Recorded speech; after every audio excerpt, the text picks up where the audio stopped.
The following podcast is a W2M Network original production. Visit W2Mnet.com for all of our other great podcasts, plus news, reviews, articles, and opinions from the worlds of wrestling, video games, football, and entertainment. Let's go! My time is in! Game time! Game time! It's gonna be a football game tonight now. No doubt. It's gonna be a football game here. Okay. I done been here before. All right, let's go, baby. 9. Rushing 4, ball comes out of the hands of Newton. It's on the ground, and it's still on the ground. Picked up by T.J. Ward at the 4-yard line. Vaughn Miller did it again.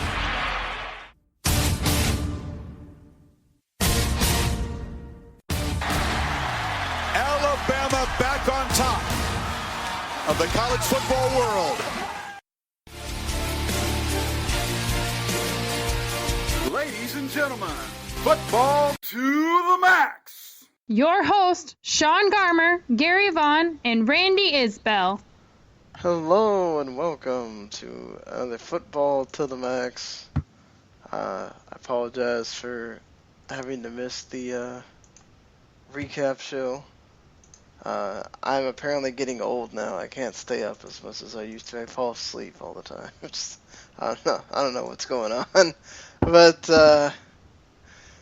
so you guys that are not apparently you guys are older than me, but you're apparently hitting your stride and not having to catch your sleep. How are y'all doing? I like how you blame sleep, but we all know that you're just playing Final Fantasy 15. I was, but that was probably the reason why I wasn't ready and then wound up falling asleep. But yeah. Mm-hmm. Yeah. And, it does take a toll on you getting older, and I've survived sometimes these late nights just by adding a little bit more caffeine to my diet. Even though that'll probably kill me sooner than later. But hey, I'm here right now, right? So that's the positive. Can't say it's 6 years, but right now I'll say yes, I'm here. I think for me, it's mainly just I've never actually worked this much consistently in my life, where every day I now know that I'm going to work instead of there was times before, recently, where I would work 2 days a week. And, I could stay up till whenever because I knew I didn't have to work the next day. But, now it's like clockwork. I have to be up at 6:30 to take the kid to school and then go to work myself. And it's this is, it's grueling. I mean, I know you guys do it too. I'm just saying.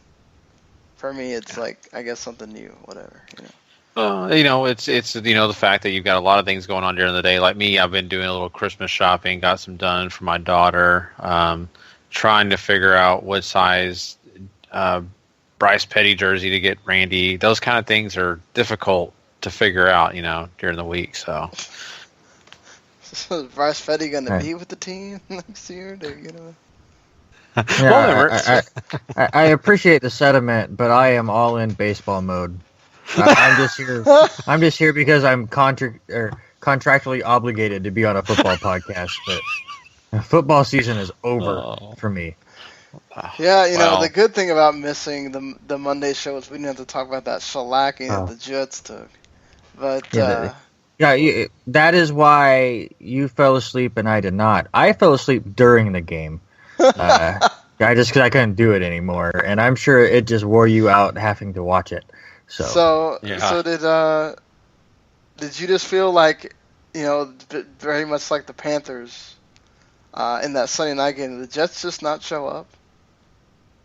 Absolutely, it's just such a mess, and now you're seeing Nick Mangold is out for the season, which who cares at this point? He might be done as a Jet. He's one of the best Jet linemen that they've ever had. I don't want to discount his career, but his absence is not going to affect their team this season. It's over. It was just a complete mess. The defense just, I don't know if the word give up is the right term, but it's right there. Then you get Bryce Petty finally in there, and he's throwing the ball around, throwing some nice balls. I thought a few things that I noticed were wrong with him, but all he did was throw it to Robbie Anderson, who dropped every other pass that was thrown to him, so that was even worse. So at least we're now trying to figure out what he has these next 4 games for next year, but this season has just been a complete disaster, and Monday was just the culmination of it. So, Do you fire Todd Bowles? No. I still think last year was, far better than any Jet fan could have dreamed of. Just everything fit perfectly. Fitzpatrick had his best season ever. The offense rolled. The defense was there. This year, it kind of just came back full circle. I still say that the Eric Decker injury completely messed up the offensive game plan. You look at the offense the first few weeks, even though they were losing close, tough games, the offense was still putting up points and making great plays. You look back at, week 2 or 3 when they played Buffalo and put up just a ton of points. Losing him messed everything up, and that defense aged quickly. And there's just so much you can do in season to fix all of that. And again, I think people kind of bit into the hype a little bit from the 10-6 season last year and went, oh, they could do that again. When realistically, they were probably a 6-10, 7-9 team that, has definitely fallen on hard times and things didn't work out the way they wanted. And now here you are looking at a top 5 draft pick. But it's still too early. I think Bowles is doing a fine enough job. Some pieces need to be worked around, and we'll go from there. But no, he doesn't need to lose his job. Gary, as someone that's not a fan of that team, let's say that the Jets just... Obviously, who's playing quarterback matters a ton, okay? But let's say the Jets just stink like they did on Monday night for the rest of the year, and they don't show any fight at all or whatever, and rumors start going around that Todd Bowles lost the team and all that kind of stuff. Is there a point that Todd Bowles takes the axe here, or do some of the players need to be at fault and you need to start wondering about, hey, we need to let some of these guys go? I think the evaluation has really got to be already in place of, what's going on here, but even more now. And, I'm not really sold that Bowles is all at fault here. Maybe the team is distraught. Maybe they just are not happy, but that's usually what, teams that don't win have to deal with. I mean, the Dallas Cowboys dealt with it last year. We saw Jason Garrett on that same, situation, of should he get the axe because, he led his team to a 4-12 season. They couldn't figure anything out without a quarterback. And Bowles is dealing with the same exact thing. The quarterback situation's been a mess.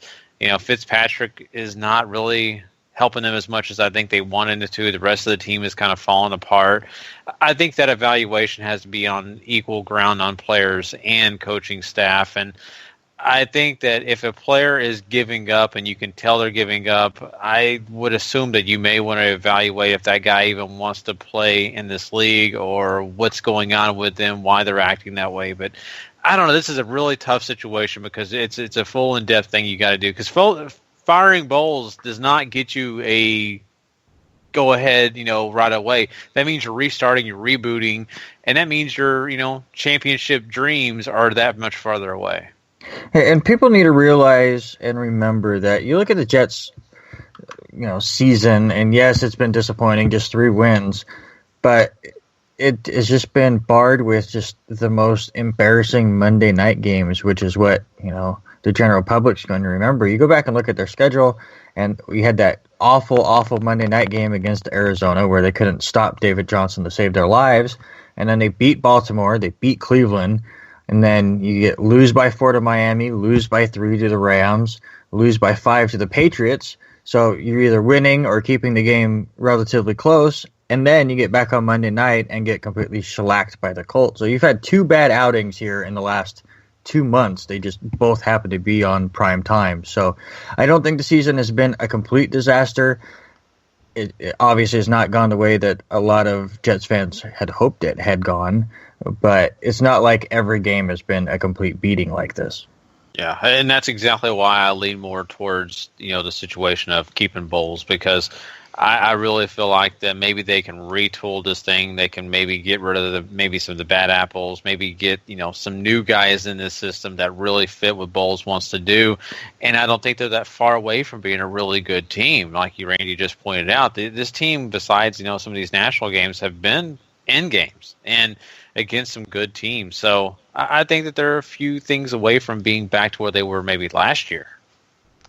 I think the last question here is pertinent because looking at next year, I guess, do you feel that Geno Smith should still be given a shot, or do they need to just go completely young and say, okay, we're either riding Bryce Petty or Christian Hackenberg, and it's going to be between one of these two for next year?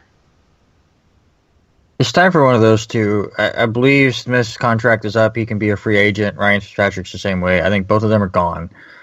It was disappointing to see Smith, get one last chance and get injured, and not, just have a bad play on the field. But listen, you have used 2 draft picks the last 2 seasons, one in the 4th round, one in the 2nd round on quarterbacks.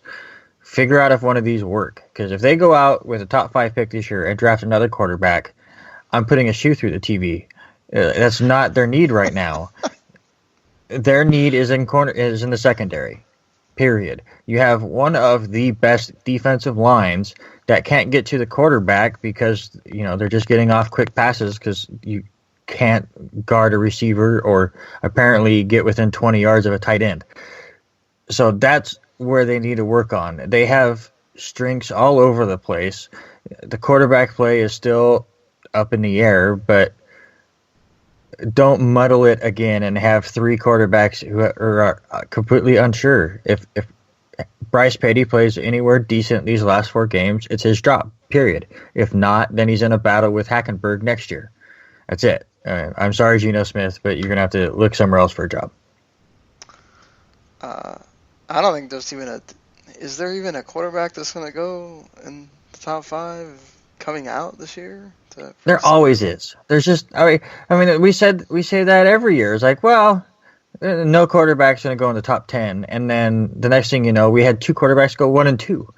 I'm pretty sure at this point last year we were like, well, Carson Wentz is fine, Jared Goff is fine, but they're not really, number 1 pick potential, and the need creates, all the interest, and people start trading up because they just have to have their quarterback. That's just how it goes all the time. Anything else from you, Gary, before we get out of here?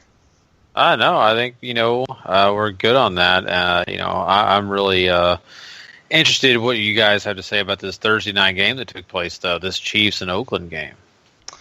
Yes, this Chiefs and Oakland game that was 21-10 at halftime after the Chiefs just rattled off some scores, and, of course, a Tyreek Hill punt return for a TD. This dude is ridiculous. But he definitely could become the next.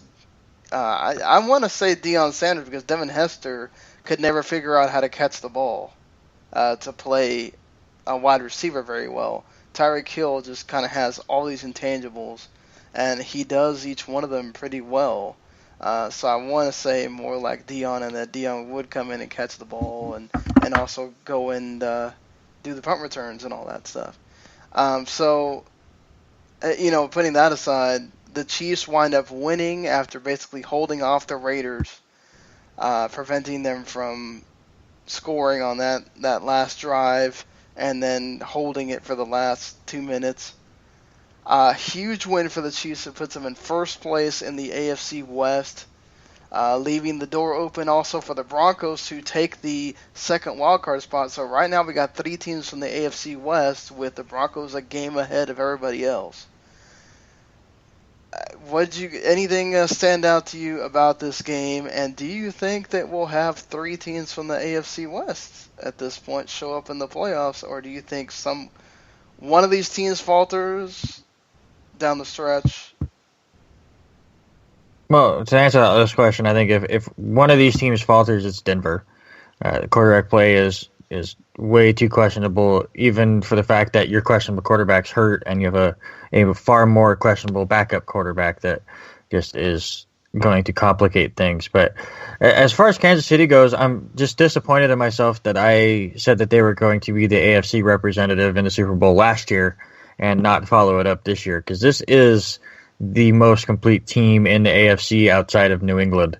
This defense, they only get the one sack on Derek Carr, but they made him uncomfortable the whole time. He had a terrible game. A lot of it was pressure and just making him force throws that he wasn't ready for. The running back situation is great between Ware and West. I mean, the stats weren't amazing today, but at least they still have a running game.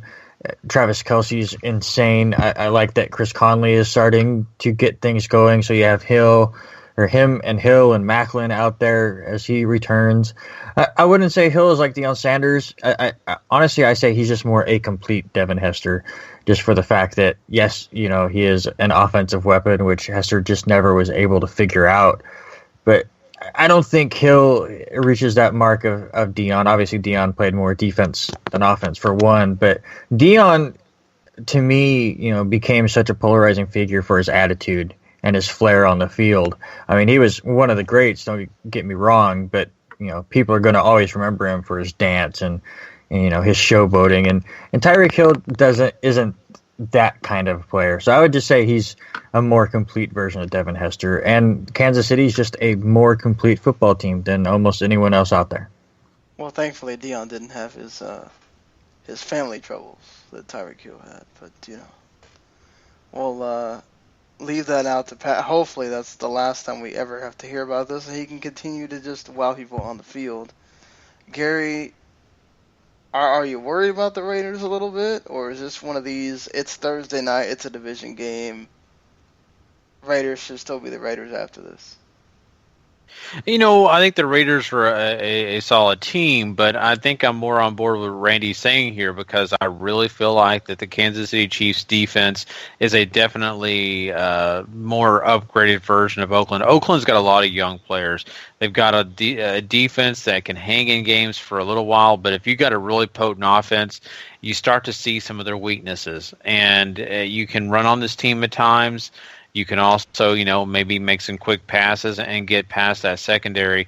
They do tighten up a little bit, but they're not as perfect as I would say Kansas City has. And also, you think of the fact that, Derek Carr's had this great season, and they've done a lot of great things. Of course, he has a host of great receivers, Amari Cooper, Michael Crabtree, and, of course, the help of that running game with, you got Latavius Murray, and you also got Dwayne Washington. So they've got a pretty balanced offense, but that's where they kind of have to really rely on to win these games, where I look at Kansas City, and they have a offense that right now, it's kind of funny to say, is able to get things done in a fashion that is just efficient. It's not great. It's not the most high-powered offense you've seen, but it seems to be efficient. It seems to strike when it needs to and just be there at those most critical times. So I think Oakland is not bad. I don't think they're falling off. I don't think anything like that. They proved tonight that they were coming back. They were on their way back. They just kind of hit a wall and couldn't get past that wall, which ended up being the Kansas City Chiefs defense. The one thing I will say down the stretch, though, is this is not over. We saw Kansas City lose Derrick Johnson tonight, and he's a very important piece of that Kansas City defense. And I'm not saying it's the end of the world. It's not the end of this defense, but it is going to take a toll, because he was a great part of that defense. And, it could maybe make some teams find ways to beat this Chiefs defense, whereas before it was a lot tougher. To be fair, they did have to deal with not having him last year. So they do have experience playing without him, but yes, him not being in there is huge. And that's going to be a big loss for them going down the stretch, especially, when it gets to playoff time. I think when you're having to play these more higher potent offenses. I think the thing that shows it too is that the Chiefs had a -3 turnover margin in this game, and they were able to overcome that and still win.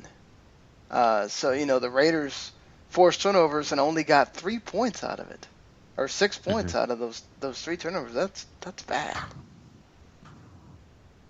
It's kind of funny. I know people talk about momentum, and especially in the month of December heading into the playoffs, and that's maybe the most important time. We've talked about this when we talked about Seattle and a few other teams in the league in the past, and that's the way this feels with Kansas City. I think Oakland's still a great team, and I think they're definitely a playoff-bound team.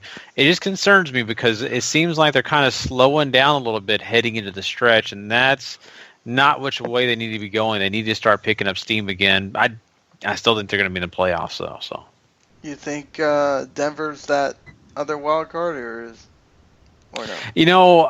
It's really hard to say because I'm not sold on what Denver is able to do. Right now, used to you could depend on their defense and really just say, hey, no matter what happens, that defense is going to win games. They have no running game right now. Yeah, so no running game, no passing game. It's not really working it like it did last year. And so I don't know. I'm not sold that they are going to make the playoffs. I kind of laughed when I heard people say that, but now that I'm looking at the way things are shaping up, I'm starting to become a believer. All right, so let's move on to talking about this Week 14 slate that we have going on here for some reason my computer decided it wanted to be crazy and freeze on me, so there's going to be like a couple of second delay here.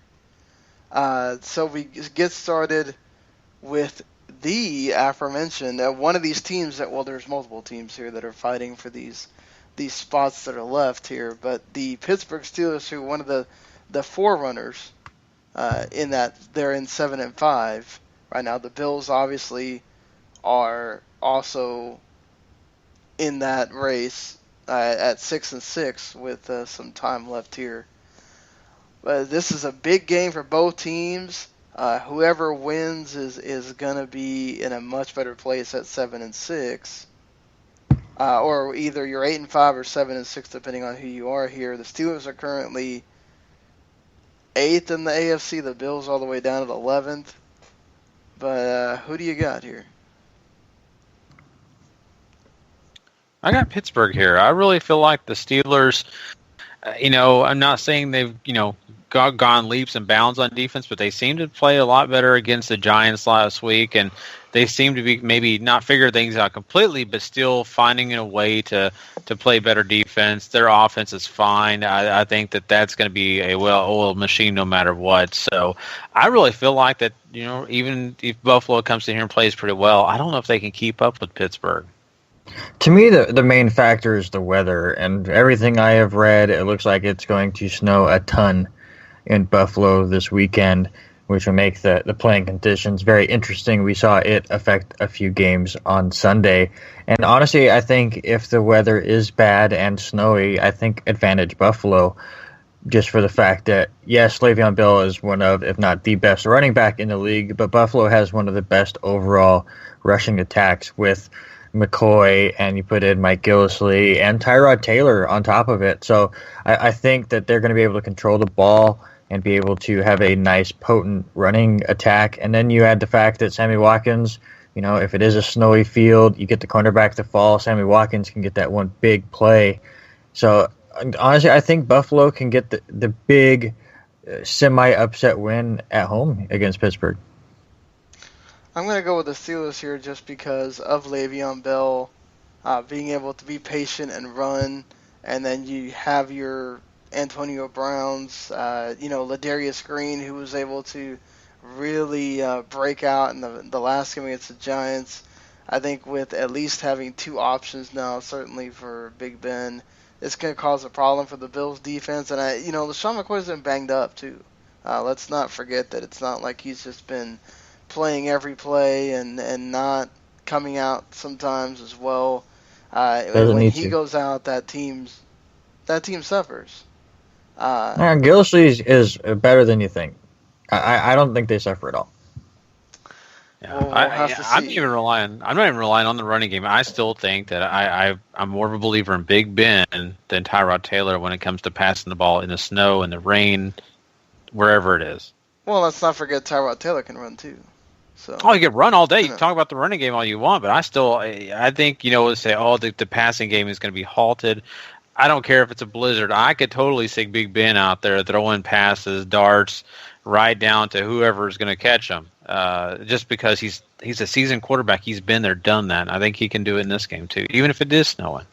I mean, this could be a shootout because neither secondary has been tremendous this year. So. It's going to be interesting. I'll go with the Steelers. We talk about those aforementioned Denver Broncos who are going to try to put another nail in the Titans' coffin here. But it is in Nashville at Nissan Stadium. Actually, the Titans are favored by a point right now. The thing with the Titans is they are one of those that like to run the ball. The Broncos defense is pretty stout at being able to stop that.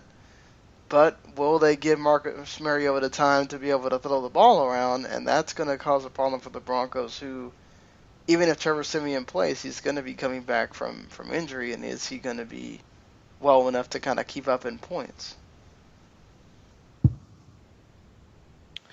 It's difficult, and, we were just talking about the Broncos and their stretch trying to get to the playoffs. And, as much as I like this Tennessee team, which I really, really do, I just don't know if their running game is halted, if Mariota could do it by himself. And I think that's going to be a big key here. Is I think Denver's going to try to stop Murray, try to stop Henry, whoever's running the ball, because this team has really relied on a good running game and Mariota feeding off that. And I think Mariota's going to have some success. I'm not sold he's going to have overwhelming success. I think I'm going to say Denver. I'm not excited about this pick. I just have a gut feeling that's why I'm going to go. I feel like Paxton Lynch, if he's the guy, I don't care who it is, I think he can pull it off. Well, let's not forget the Titans are playing division. The Titans are playing for that division, and the Colts are playing a divisional matchup. So they may really put some extra gear in here, knowing that there's a really good chance the Colts could win. Mm-hmm. Yeah, I understand. I have a gut feeling. Denver can pull it off.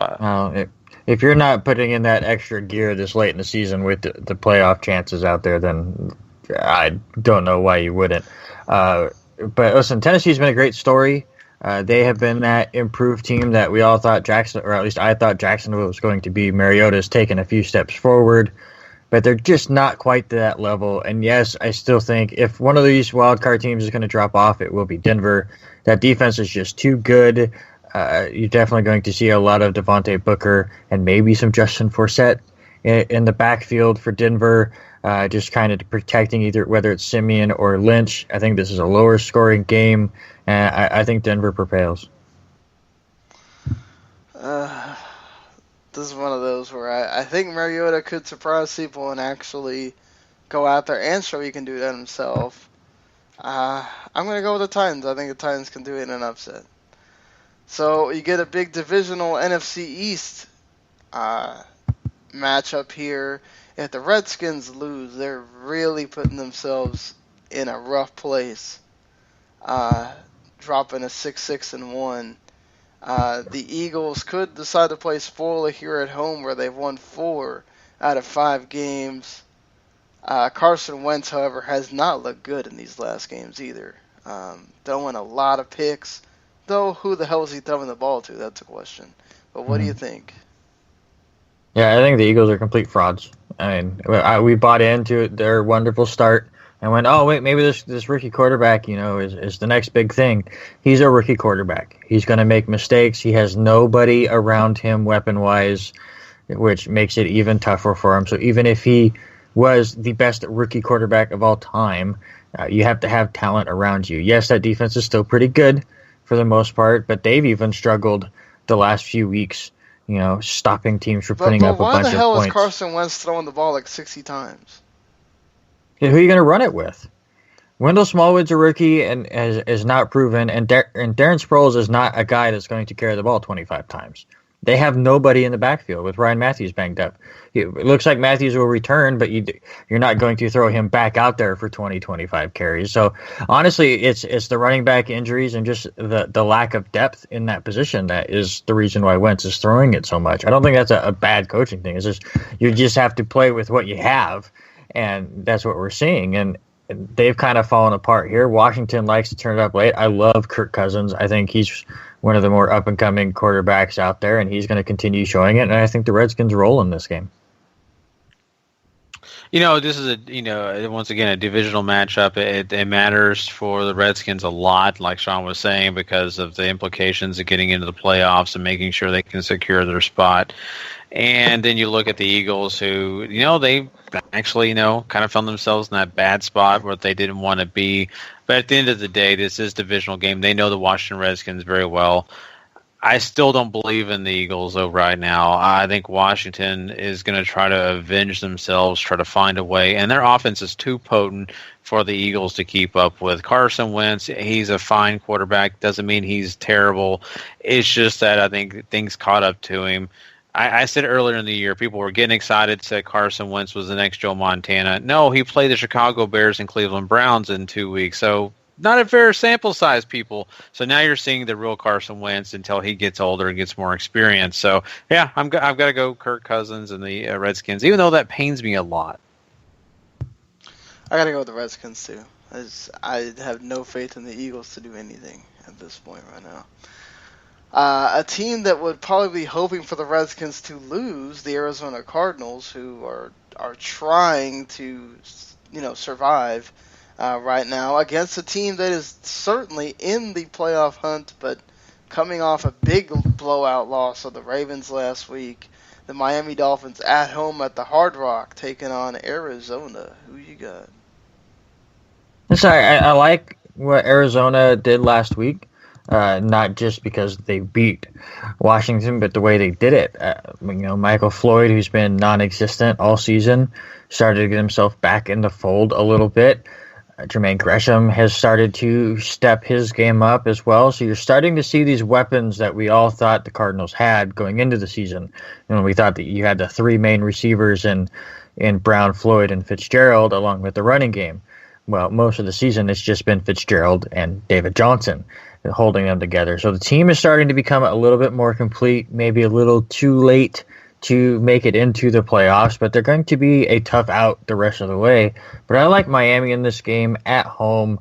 That West Coast team going east is something that I believe in, and Miami is a whole different beast at home. Tannehill, I'm still not a believer in him. He had a terrible game last week against Baltimore. Ajayi has been a nice story, but he's kind of fallen off. But it's that defense that, we always talk about the Kansas City defense or the Denver defense or the Vikings. Miami is probably in that lower top tier that just nobody talks about. Well, we're talking about defense. Cardinals defense is a pretty damn good one, too. This one could wind up one of those defensive battles. Yeah, that's exactly what I think as well. I think you're looking at a low-scoring game. I don't expect either offense to really pop off and get anything too hot going here. I honestly kind of expect a 13-9 game or something like that. But I do want to edge on the side of Miami. I feel like the home field advantage is going to be a big factor. I think also when it comes to this situation, Carson Palmer looked pretty good last week, but for the rest of the season, he's been very average, if not just not great. And I would not be surprised if last week was a mirage and you get back to old man Palmer this week. I will just say that any team that gives up 30 points to the Vikings is not a good defense. They didn't technically give up 30 points. Remember, there's a punt return. I'm just saying. You push on top button. I'm just saying, if you're going to say that, make sure we put that in context. There was a defensive interception return. There was I'm going to actually, I think there's something to be said for maybe you pick it up at some point during the season. All it takes is the one win to kind of get you going. I think maybe the Cardinals pick up another one here. I'm going to say Arizona gets the win away from home. I know they've been bad away from home, but You got to get one at some point. I think you move on now to the Carolina Panthers, who have also been pretty bad this year against the San Diego Chargers team that just can't seem to win when it's close. And when they do, they just can't seem to capitalize on it for very long. Should be an interesting game, to say the least. I think so. And, it's kind of weird because talk about this game a year ago, and it'd be a completely different conversation. This would be a game that we would just say Cam Newton walks into San Diego, walks out with a successful day, with a great defensive effort that just basically snuffed out Phillip Rivers and the San Diego offense. To make Rochelle happy, maybe I have to say this, but I feel like Carolina's defense, even if it gets Luke Kuechly back, I don't know that they're still ready for an aerial attack, especially from a quarterback like Phillip Rivers. I'm not saying he's going to have an all-star game. I just think he's going to have a pretty decent day against this defense. And, Cam is going to do his thing, but I don't know. I still don't know that this is really his year. So I'm erring on the side of San Diego on this one, but it's going to be a weird game. There's something going on in the background in Carolina. I still don't buy into the fact that Cam Newton sat for the first drive against Seattle because he didn't wear a tie. I'm not buying it. All right, we've all seen the crazy outfits Cam Newton wears. I am not buying that fact one iota. That is a smokescreen.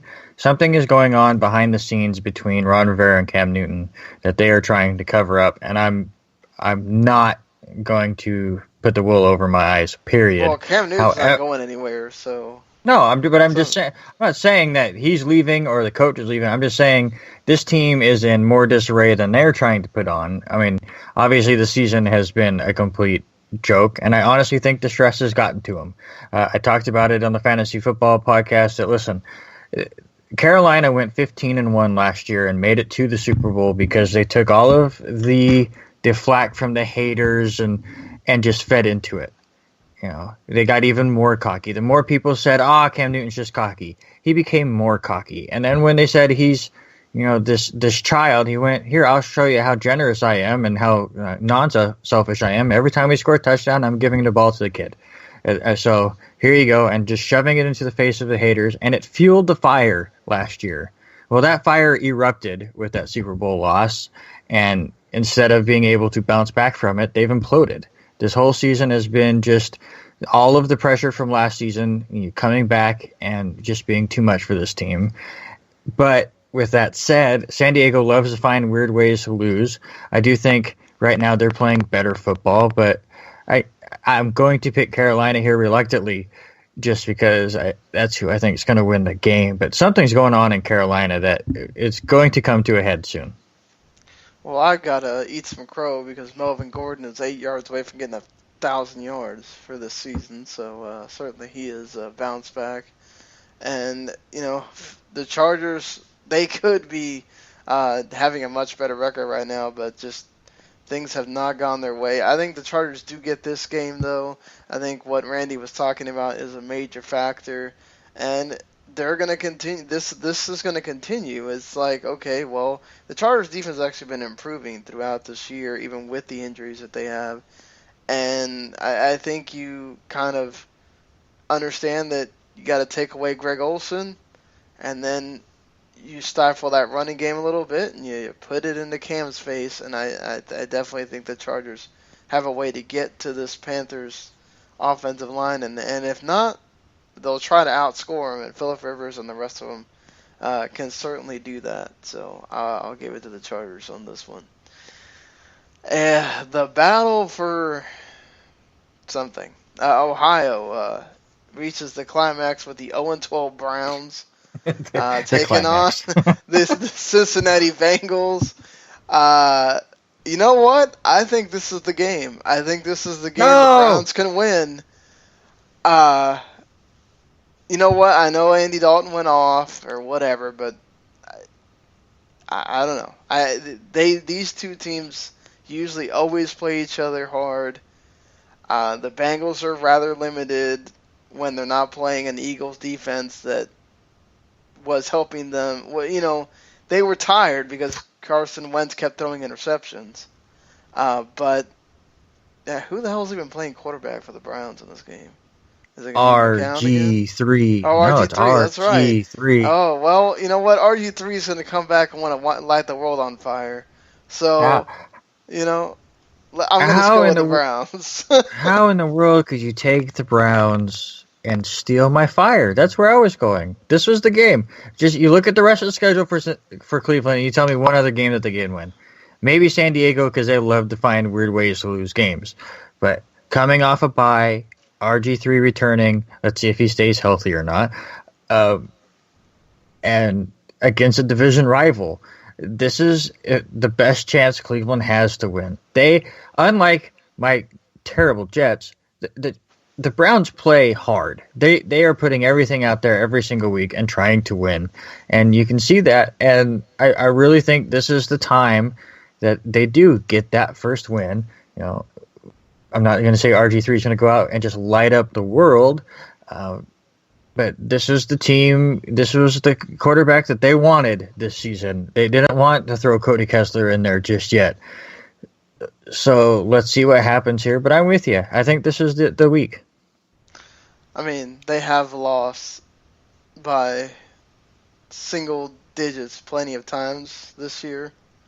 And they did lose to the Bengals in the previous game. So yeah, but I will say, Gary, that another stat that I brought up in the other podcast is the fact that on Sunday, it will be 364 days since the Browns last won a game.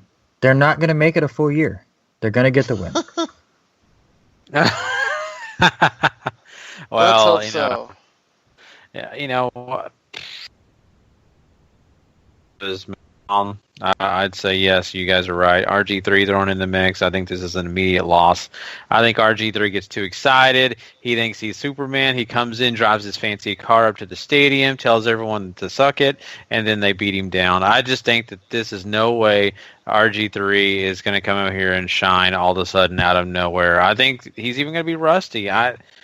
And not only that, look at this Cincinnati team. They beat the Eagles. Yeah, sure, the Eagles are not that impressive, but these guys got a lot of confidence coming out of that game, and I don't know. Maybe they may be overconfident. That's the only way they lose. If they're overconfident and feel like they can just walk all over this team, I'm sorry. I just don't care if RG3's quarterback or, you know, Joe Namath is. I think they lose this game, and it will be a full year until the next win.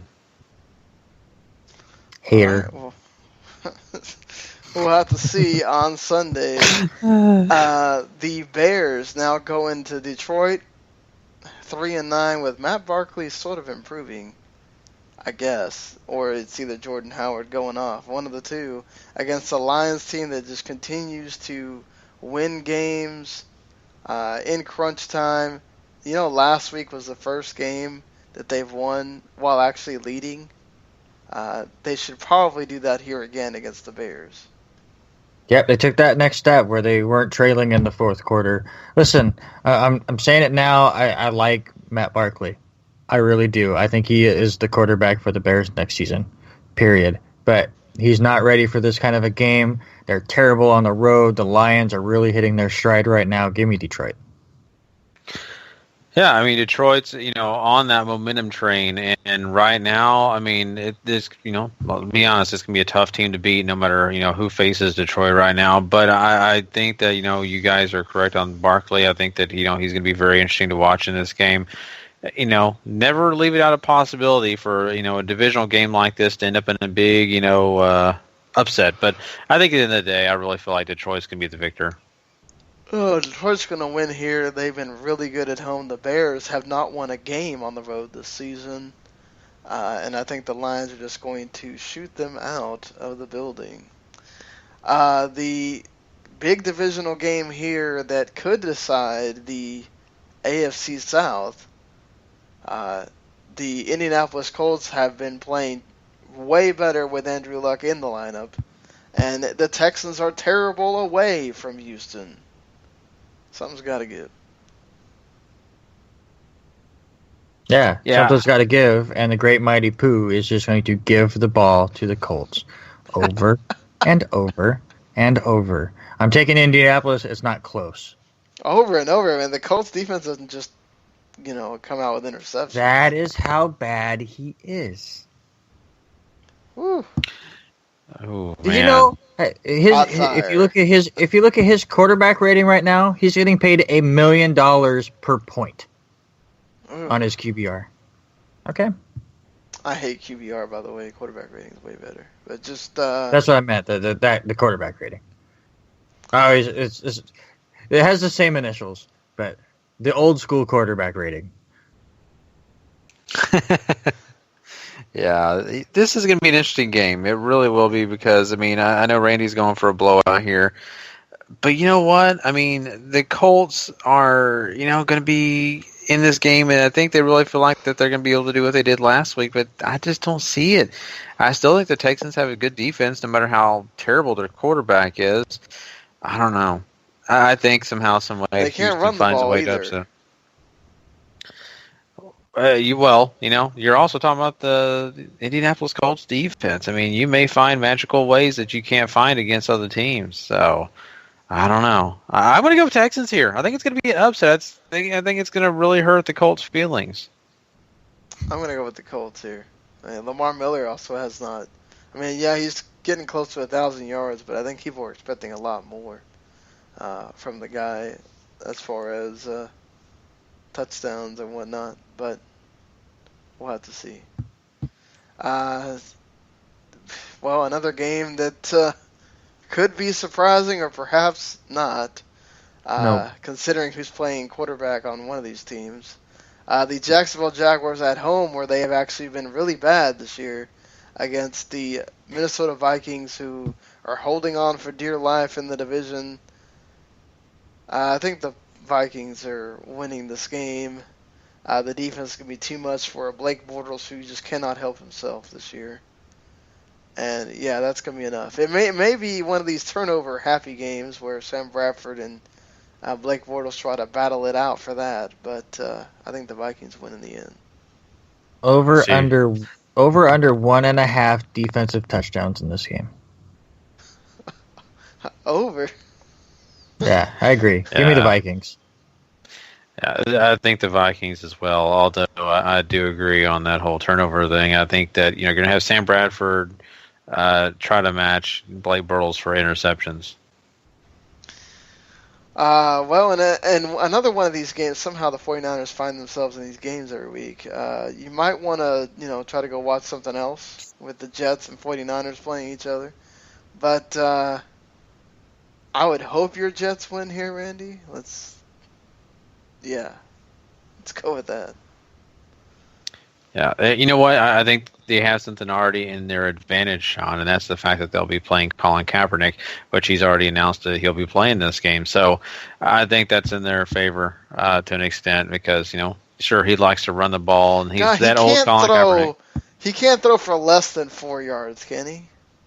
It's not gonna snow in San Francisco. Period. San Francisco found out last Sunday that Colin Kaepernick is allergic to snow.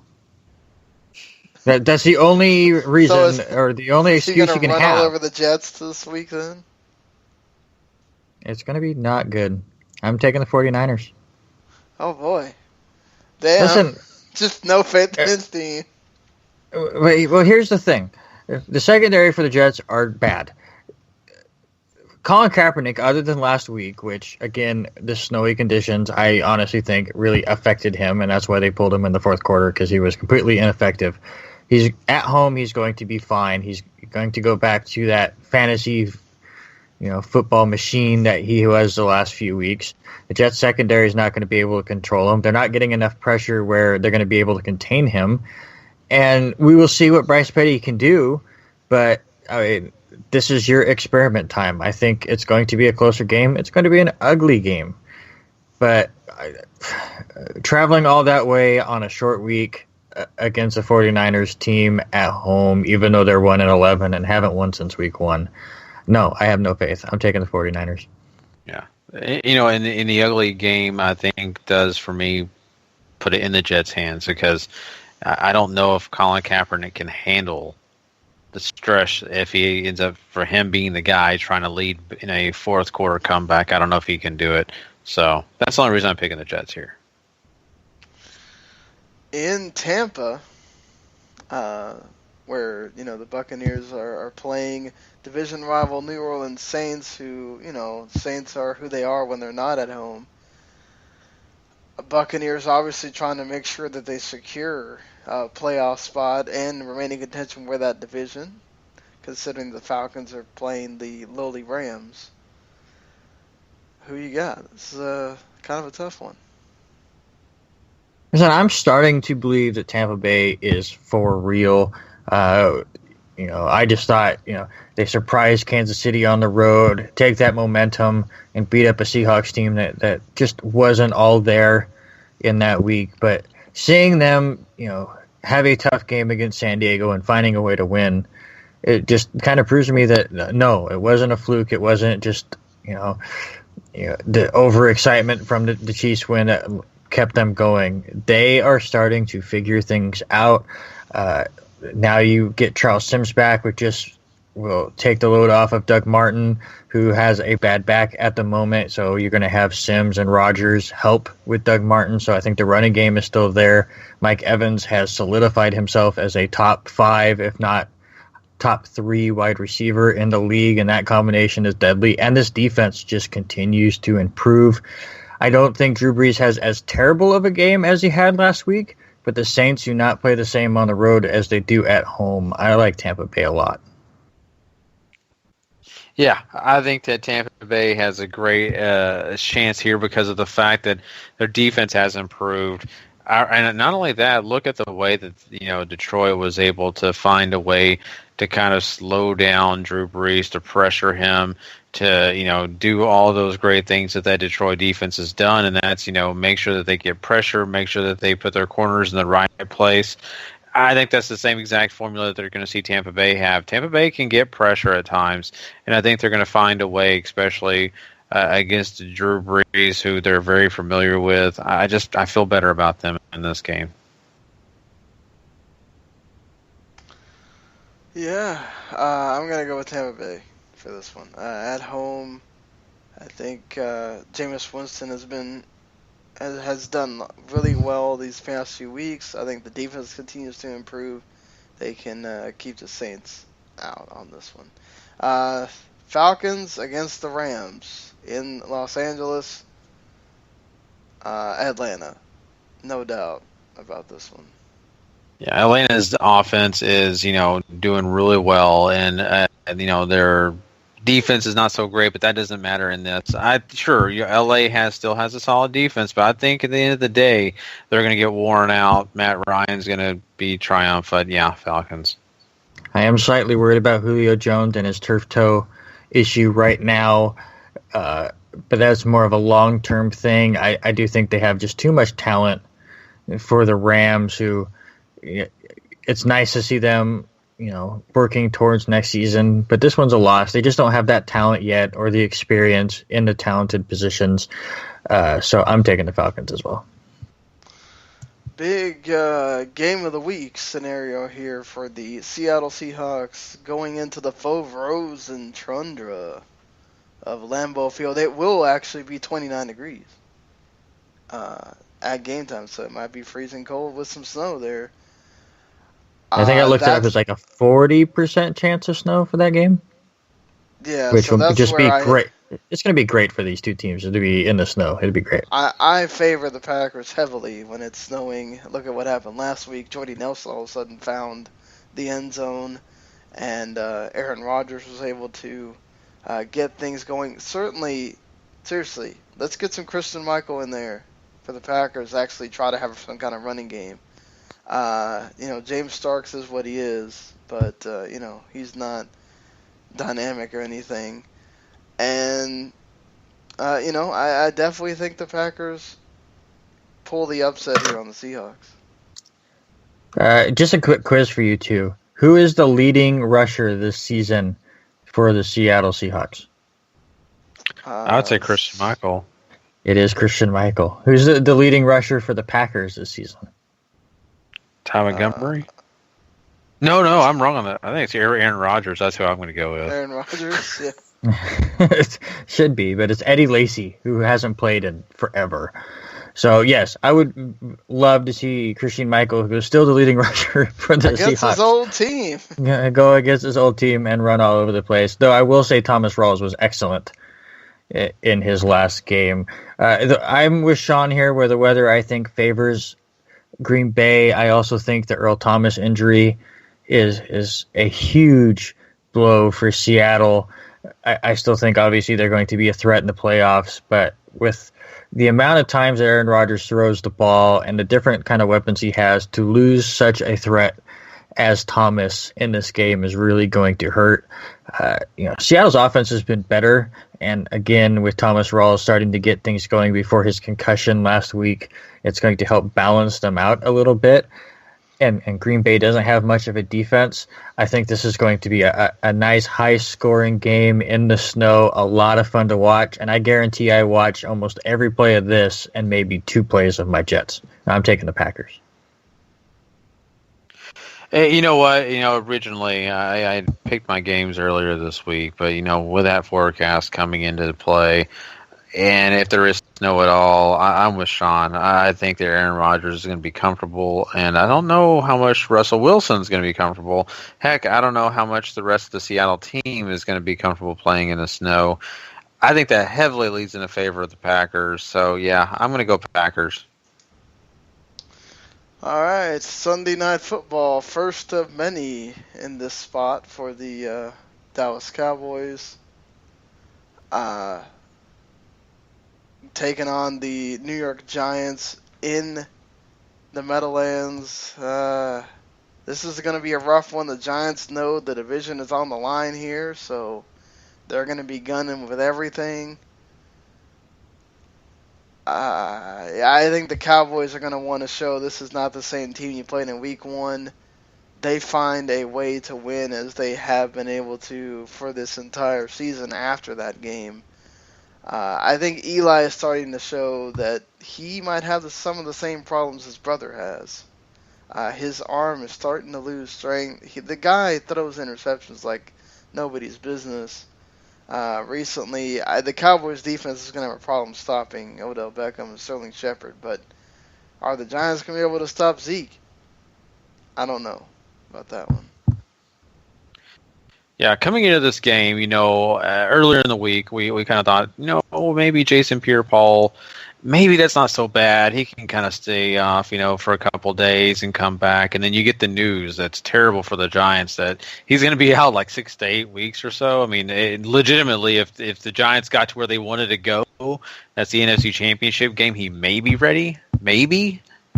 And so that's a big situation for this team because he's been so productive.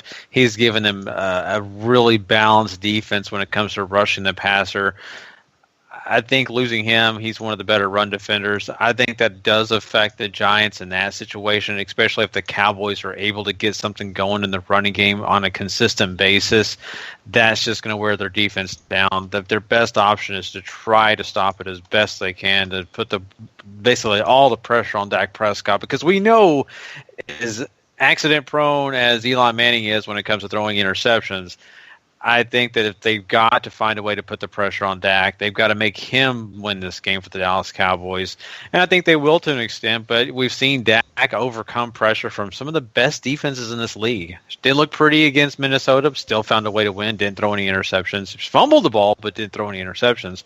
And some other. So I think right now I'm favoring the Cowboys, but it's just by a margin, maybe 3-5 points. I think it's going to be a really good game.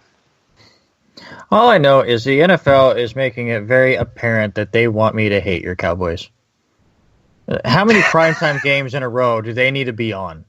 I'm going to get sick of this team so fast. I can already feel it. I like the young talent here. Obviously, the offensive line is the best in the league by far. That defense is getting better and better as well. I mean, the team is great, don't get me wrong, but I'm going to get tired of seeing them on my TV. And all of this crazy hype. You guys are the next Seattle Seahawks. You know that, right? Oh boy! If Seattle starts slipping off a little bit, they're going to be turning in those jerseys for Cowboy jerseys. That's just how things are going to work. And then I'm going to have to hate you even more The 97 Seahawks jerseys I see around here are going to start having stars back on them like they did in the 90s. And it's going to drive me crazy, and I'm going to have to come on here and rant week in, week out. And you guys are going to get tired of me, and you're going to kick me off the podcast. So it's a bad just butterfly effect that we have going on here that I don't like the start of. But in all seriousness, the Pierre-Paul injury definitely affects this game a lot. Losing somebody like him, I don't think is the difference between winning and losing per se, but I mean that's just another opening for both Zeke and Dak Prescott to make some more plays here as they try to fill that hole. And yes, Eli has struggled this season. I really thought he was going to have the best season of his career with all of the weapons that he had, and it just hasn't worked out. But he finds ways in big games to pull things out. I'm not going to sit here and try to lie and say that the Giants are anywhere close talent-wise with Dallas right now, but we've seen it year in and year out. The Giants love to be the underdog in the big spotlight, and they love to shove it down people's throats. And I think they do it again here, and I think they get the sweep with Dallas. I think the Giants win. Yeah, and just a couple points. You were talking about ratings. You hating Dallas would be really good for our ratings because, it's good banter. And then, of course, for the NFL rating, all those ratings that they're putting the Cowboys in the national games, I get it. But this team already draws ratings even if it's at noon. So the NFL, they have the highest Thursday night rating ever. Well, I know, but that's my point. Put the Cowboys at noon. But that's they're why going to they're get doing it, though. But they want everybody to see it, so they get more ratings. Plus, You're right. I can't watch noon games, so. Yeah. I'm just saying. If you got one of the biggest ratings getting teams, yeah, absolutely. Put them in a 3:15 spot, game of the week, and then put I don't know, the Seattle Green Bay at night. So people are going to tune in for sure in that game. So I don't know, but anyway, yeah, it is crazy. The Dallas Cowboys think about it, 4 straight national games. That's going to be pressure on that team too. Got to think about that. That's a lot of lights on you. So yeah, I mean, we just look at it this way. I mean, some people might not get this reference, but this podcast is also associated with the wrestling podcast, so bear with me. But the Dallas Cowboys are the John Cena. They are the most popular. That's why even though some people are going to hate him, they're going to put him in the spotlight, put him in the main event. They're going to draw every single time. Unfortunately, as a Jets fan, we are the James Ellsworth, and it's very disappointing. Well. Oh, that's a great analogy for us here. But, oh, man. So, after this, we have the Monday night game, which is really interesting because you have the Ravens, who at times have played the Patriots really tough, especially Joe Flacco, who sometimes has some games of the year against the Patriots. This is in Foxborough. No Rob Gronkowski. We have seen the Patriots suffer when he's not on the field. What do you think about this one? This is interesting because, Baltimore still has a defense that is daunting. I think they can stifle almost every team. And they've given some teams just a really difficult time. Their offense, give Blunt problems. Yeah, I mean, I really think so. You're right. Garrett Blunt, and of course, that's a big part of the New England offense. I think they'll even rush Tom Brady. But the one thing I'll say is I think that, you've also got to face one of the best coaches in NFL history who can work around that. And I think Tom Brady is smart enough quarterback. I think at the end of the day, this is going to be a close game, but I still see the Patriots walking away with a win because guess what? They're the Patriots. They'll find that way. Where I don't know if Joe Flacco can pull off some of the things that Tom Brady can to find ways to win. Yeah, you've definitely seen the Ravens defense get things going, and that's why they're leading their division right now. But the fact is, this is in New England. It's in prime time. This is where Tom Brady shines. And he has just too many different kinds of weapons. Yes, they lose Gronkowski, but the emergence of Malcolm Mitchell and Chris Hogan has kind of helped that. I mean, Martellus Bennett has been useless in this offense is he's been able to spread the ball around. Of course, you still have Edelman. And now you have 3 different running backs that have 3 different styles that I think they've incorporated perfectly. I mean, like Garrett Blount just runs you over. James White is the passing back, and Dion Lewis is more just the overall best talented back there, where he could run between the tackles or catch a pass, so he can go out there on a third down. You don't know exactly what they're going to do when he's out there. So I think they're just too diverse for the Ravens here. And the fact that the Ravens, yes, West had a good game last week, but the running game is still a mess. And, Mike Wallace is up and down, and Steve Smith is really your only, every play guy where you're worried about. I just don't think they can keep up with the Patriots. So I'm taking New England. All right. So we all pick New England there. I'm going to take New England as well. And that's it for your games this week. And that'll also do it for our show today. So, get ready. Fantasy football, your playoffs might start this week. I know in plenty of leagues that they already have. And, anything... Are you in playoffs there, Randy? Or? I'm in the 6 leagues that I'm in. I made the playoffs in 3, and then in our 411 Mania League, we have one more week in our regular season, and I need to win to get in. So it's been a decent year, not as great as I was hoping.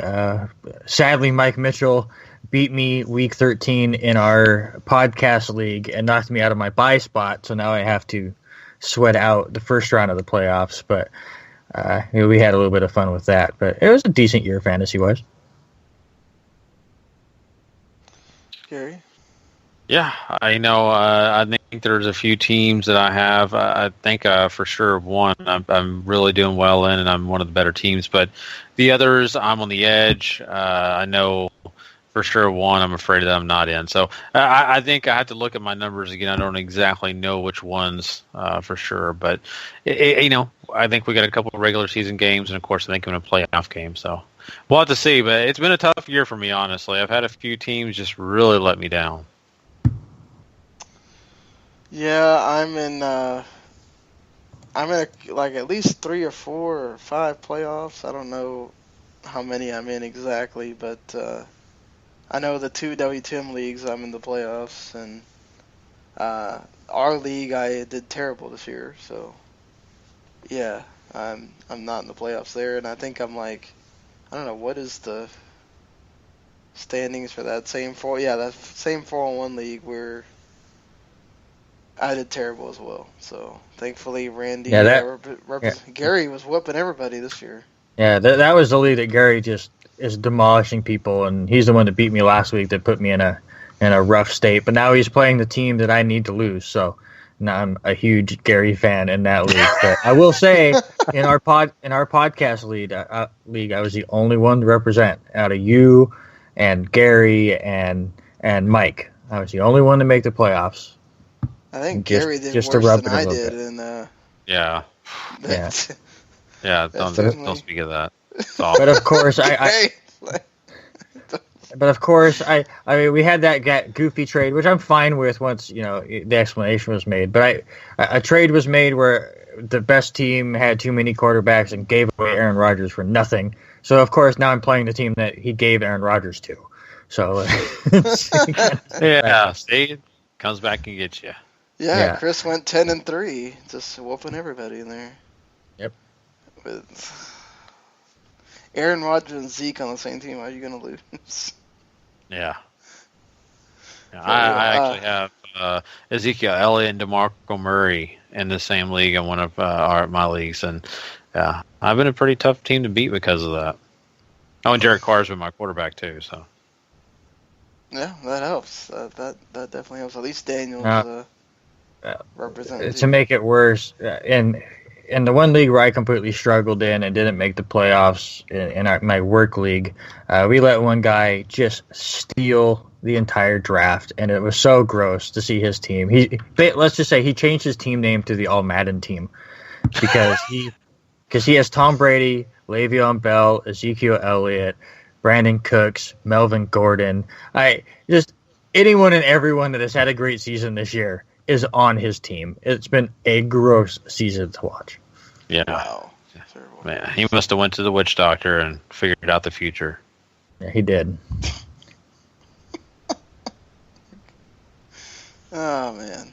All right. Well, that's going to do it for our show today.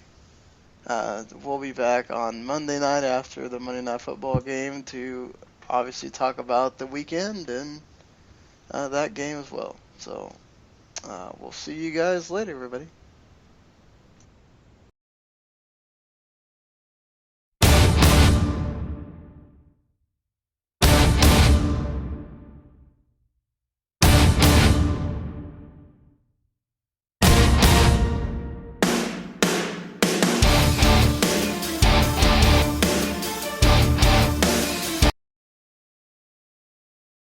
The following podcast is a W2M Network original production. Visit W2Mnet.com for all of our other great podcasts, plus news, reviews, articles, and opinions from the worlds of wrestling, video games, football, and entertainment.